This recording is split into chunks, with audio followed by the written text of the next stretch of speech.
টাঙ্গাইল জেলা জাতীয় পার্টির অফিস ভাঙচুর করেছে গণ অধিকার পরিষদের নেতাকর্মীরা। শনিবার সকাল 11:30টার দিকে টাঙ্গাইল শহরের থানার পাশে জাতীয় পার্টির অফিস ভাঙচুর করা হয়। জানা যায়, গণ অধিকার পরিষদের সভাপতি নুরুল হক নূর সহ শতাধিক নেতাকর্মীদের উদ্দেশ্যে জাতীয় পার্টি ও আইনশৃঙ্খলা বাহিনী কর্তৃক হামলার প্রতিবাদে জেলা গণ অধিকার পরিষদের উদ্যোগে সকাল 11টার দিকে বিক্ষোভ মিছিল বের হয়। মিছিলটি নিরালা মোড় পার হয়ে টাঙ্গাইল সদর থানার পাশে জেলা জাতীয় পার্টির অফিসে যায়।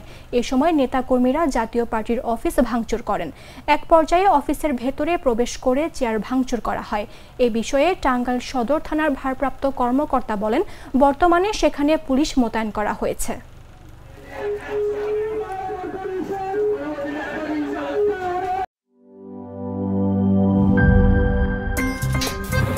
আমার একটা স্মার্ট সিদ্ধান্তে 25% গ্যাসের খরচ কমেছে। ভাবছেন কিভাবে?